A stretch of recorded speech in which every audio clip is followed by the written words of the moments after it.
मगध के ही प्रारंभिक वंश बृहदर्थ के शासक थे। मतलब जो मगध का प्राचीन वंश है, प्राचीन वंश के संस्थापक थे। 16 महाजनपदों में से मगध ही एक शक्तिशाली राज्य के रूप में, साम्राज्य के रूप में उभर के आया है। इसके क्या कारण थे? मगध में योग्य शासक और योग्य उत्तराधिकारी उत्पन्न हुए। तो ये बात सही है कि मगध में एक के बाद एक योग्य शासक और उत्तराधिकारी पैदा हुए। हम देखते हैं कि जो सबसे फर्स्ट इसका जो संस्थापक था मगध में हर्यक वंश का, उसका नाम था बिंबिसार। तो बिंबिसार पैदा हुआ। बिंबिसार के जो बेटा है अजातशत्रु है, फिर उसके बाद है उदयन है। ये तीनों के तीनों ही बहुत ही ज़्यादा फेमस शासक रहे हैं। बिंबिसार ने विवाह संबंध स्थापित करके और साम्राज्य विस्तार किया, और कुछ जो राज्य विवाह संबंध के आधार पर नहीं हुए थे तो उनको जीत करके। और अजातशत्रु ने भी अपने पिता की ही रणनीति को अपनाया था, दोनों नीतियां इसने अपनाई थी। फिर उदयन भी एक योग्य शासक था जिसने आगे चलकर पाटलिपुत्र को अपनी राजधानी बनाया था।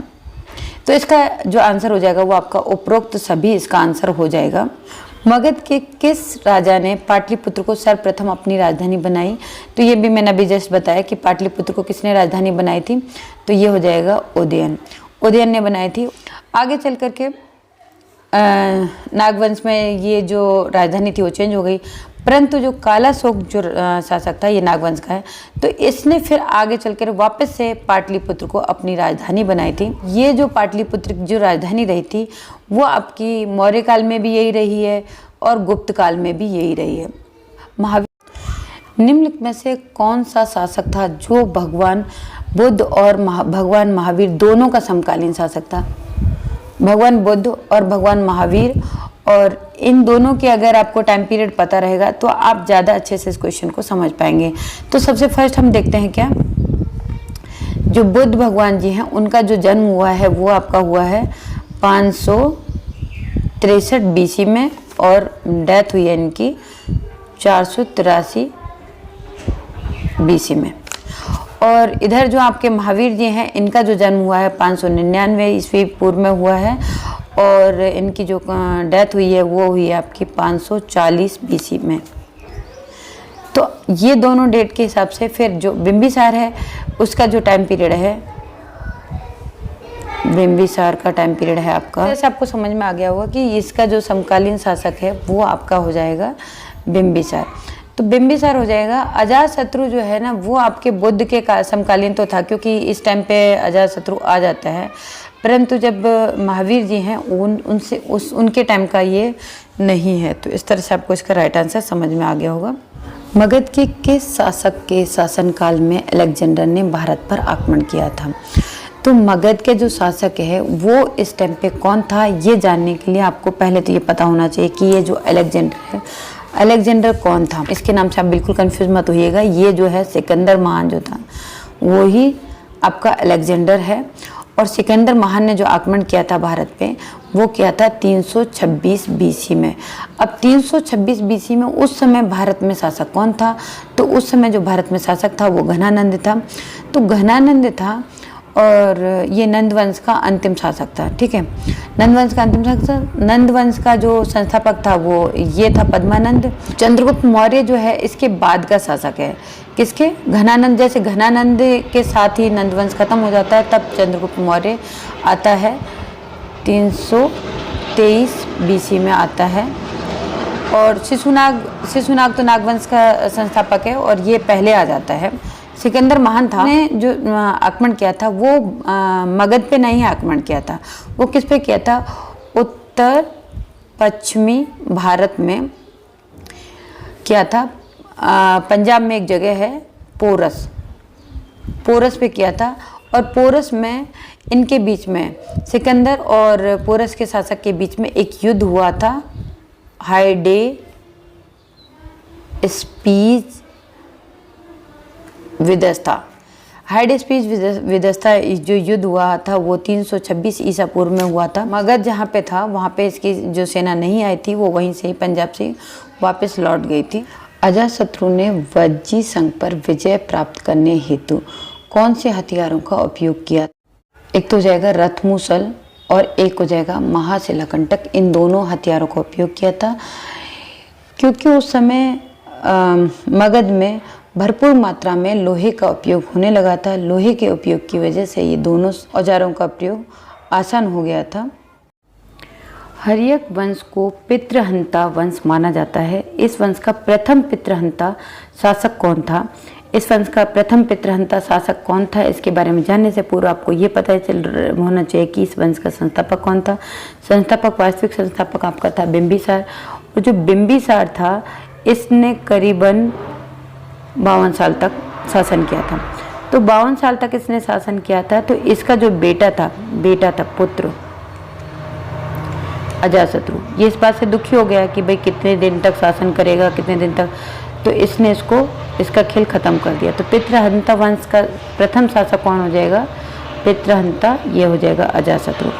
और अजातशत्रु ने भी कितने साल तक शासन किया था? 32 वर्ष तक। 32 वर्ष तक ये शासन करता है। और फिर बाद में चल करके इसका बेटा होता है, अजातशत्रु का बेटा, उसका नाम है उदय। ये भी अपने बाप को मार देता है। इस प्रकार से ये पूरा जो शासक वंश है वो क्या कहलाता है? पितृहंता वंश। मगध के प्रारंभिक राजवंशों को क्रम से प्राचीन से नवीन की ओर सजाएं। तो इसमें आपको सबसे फर्स्ट कौन सा वंश आपका स्टार्ट हुआ है ये सबको पता होना चाहिए। तो मगध का जो सबसे प्राचीन वंश है, प्राचीन वंश आपका होता है बृहदर्थ होता है। और बृहदर्थ के बाद जो आपका है हर्यक वंश आता है। हर्यक वंश का जो संस्थापक है वो आपका बिंबिसार हो जाता है और इसका बृहदर्थ ही हो जाता है। फिर आपका जो आता है थर्ड नंबर पे वो आ जाता है आपका नागवंश, ये थर्ड नंबर पे आ जाता है। नागवंश का जो संस्थापक होता है वो शिशुपाल होता है। फिर आपका आ जाता है नंद वंश फोर्थ नंबर पे। तो नंद वंश का जो संस्थापक होता है महापद्मानंद आ जाता है। फिर लास्ट में आपका है फिफ्थ नंबर पे आ जाता है मौर्य वंश। मौर्य वंश का चंद्रगुप्त मौर्य आ जाता है। तो ये इस तरह के इसके वंश के संस्थापक के साथ मैंने इसका क्रम बता दिया। तो बृहदर्थ इसका सबसे प्राचीन। हर्यक वंश के समय मगध का बहुत ज़्यादा साम्राज्य विस्तार और विकास हुआ था। अंतिम रूप से और ज़्यादा विकास जो आपको मौर्य वंश में देखने को मिलता है। मगध साम्राज्य का वह कौन सा प्रथम शासक था जिसने साम्राज्य विस्तार हेतु अनेक वैवाहिक संबंध स्थापित किए? तो इसका जो प्रथम शासक पूछ रहा है तो प्रथम शासक आपका हो जाएगा बिंबिसार। बिंबिसार ही इसका संस्थापक था और इसने दोनों तरह से मतलब वैवाहिक संबंध स्थापित करके भी अपना साम्राज्य विस्तार किया था और दूसरी तरह से इसने युद्ध नीतियों के माध्यम से भी अपना साम्राज्य विस्तार किया था। यही नीति उसके बेटे ने भी अपनाई थी। हर्यक वंश का अंतिम शासक कौन सा था? तो हर्यक वंश का हमने 3 तो बार बार देख लिए। तो 3 उसके बाद जो है अनिरुद्ध होता है और अनिरुद्ध के बाद जो लास्ट जो आपका शासक आता है वो है नागदशक। यहाँ पे ध्यान देने योग्य बात क्या है कि जो नागदशक है उसकी मृत्यु किसने की थी? शिशुनाग ने। मतलब नागदशक मतलब बहुत बड़ा नाग है, उसको किसने मार दिया? एक शिशु छोटे से नाग ने मार दिया। छोटे से नाग ने एक बड़े से वंश के शासक को खत्म कर दिया और एक नया वंश का नाम रखा था और उस वंश का नाम हो जाएगा नाग। शिशुनाग उस वंश का संस्थापक बन जाता है। नंदीवर्धन जो है वो आपका इसका नाग वंश का अंतिम शासक हो जाता है। ये है आपका नाग का अंतिम नंद। उग्रसेन जो है वही है घनानंद। तो ये घनानंद जो है वही उसका क्या है? इसका अंतिम शासक हो जाता है किसका? नंद वंश का। अजातशत्रु प्रारंभिक जीवन में किस धर्म का अनुयायी था? जैन धर्म। करके आगे चल के इन्होंने कौन से धर्म को अपना लिया था? बौद्ध धर्म। और प्रथम बौद्ध संगीति आपको याद हो तो प्रथम बौद्ध संगीति किसके काल में हुई है? अजातशत्रु के काल में हुई है। कहाँ पे हुई है? राजगृह में हुई है। बिंबिसार की पत्नी लिच्छवी वंश की राजकुमारी अजातशत्रु की माँ का नाम क्या था? जो बिंबिसार था उसने बहुत सारे वैवाहिक संबंध स्थापित किए थे जिससे उसका साम्राज्य और विस्तार हो सके। तो हम ये जान लेते हैं कि उसने कौन कौन से लोगों के साथ वैवाहिक संबंध स्थापित किए थे। ये आपका है मगध। मगध के जो ऊपर था आपका क्या था? वज्जी संघ। वज्जी संघ। और वज्जी में ही एक गणराज्य था लिच्छवी। जो लिच्छवी गणराज्य था उसकी राजकुमारी थी ये चेलना। तो जो चेलना थी, ये चेलना के जो पिता थे उनका नाम क्या था? चेटक। चेटक, चेटक इनका नाम है। और हमने पढ़ा है चेतक किसके घोड़े का नाम है? महाराणा प्रताप के घोड़े का नाम। चलो हम नेक्स्ट आते हैं। फिर इधर साइड आपके थी कौशल। कौशल नरेश की बहन थी महाकौशला देवी। महाकौशला देवी ये किसकी बहन थी? प्रसेन जीत की बहन थी। इससे इसने विवाह संबंध किया। और इधर आपके था पश्चिम में क्षेमा या भद्रा, ये दोनों एक ही नाम है, इनसे इसने विवाह किया था। तो इस तरह से इसने चारों तरफ से किसके वैवाहिक संबंध स्थापित किए थे। और ये तीनों की तीनों इसकी रानियों के नाम हैं। और अजातशत्रु जो है चेलना के बेटे थे।